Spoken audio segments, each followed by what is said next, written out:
here again. I was just watching some news programs on television, and they were talking about the election, the presidential election that is coming up pretty soon. They were talking about the Republicans and Democrats.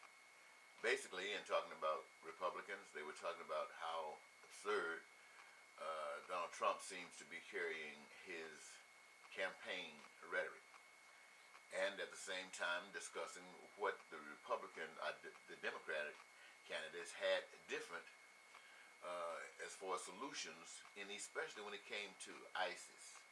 And they're calling ISIS a terrorist organization. And as they were discussing this, I'm thinking to myself, what is it? What is the solution to this problem of terrorism?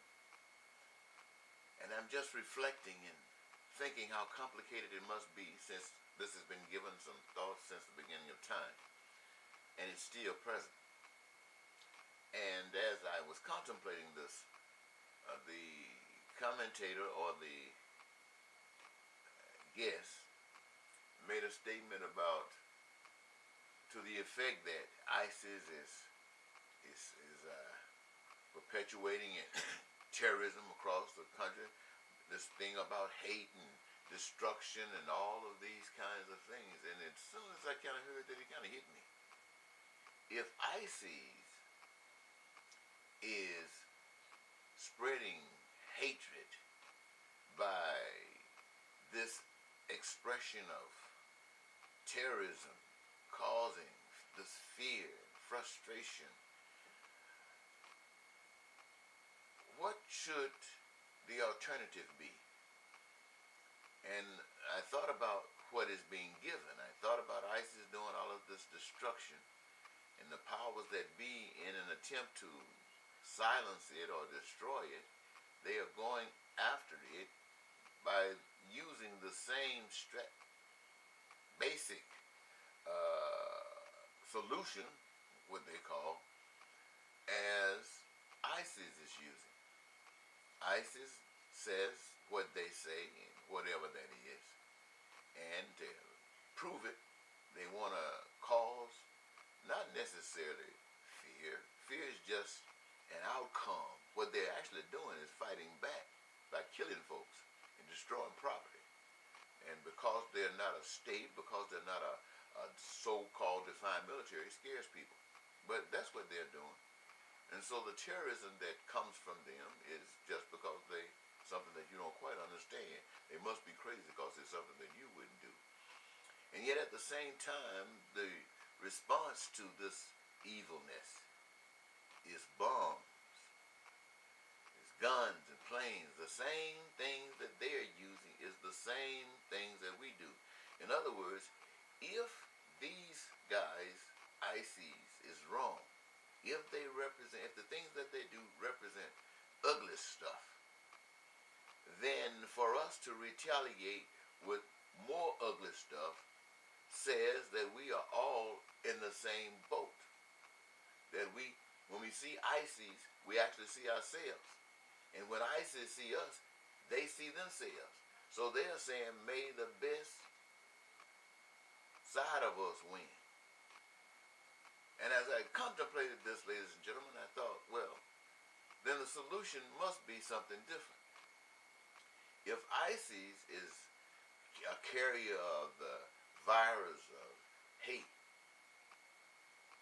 and death, then the solution must be the carrier of peace and love.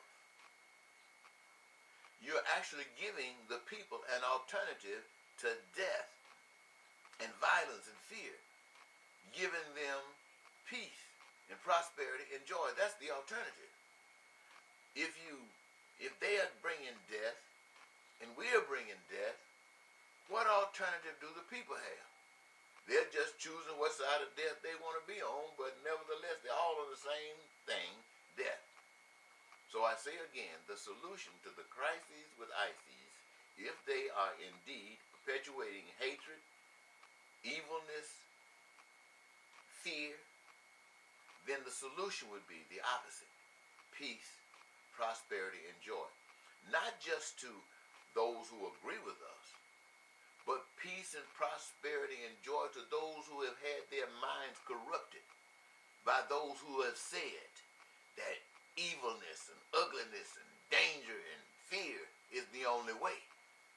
Now we've proven them to be a lie. Sure, most of us have been taught and trained that same kind of way. That's why we go along with war, because we've been trained that way. And what I've just shared with you is nothing that you've been trained with. In fact, you might think I'm out of my mind to say this, but deep in your hearts, you know I'm right. You know that's what you would want. So how do you love them? You love them the same way you love yourselves. That's how you love them. When you ask somebody, well, how do you love me? Most people say, you love me, or I can tell you love me by the way you treat me. So treat those people, whomever they might be, like you want to be treated.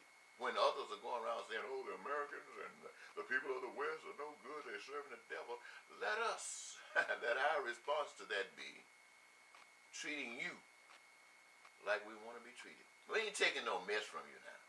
No, you come out of your place, we'll slap you on your butt like we do our little children and send them back. But we will treat you like we want to be treated. We want to love you, to show you the way of life. That's the solution. Thank you, and bye-bye.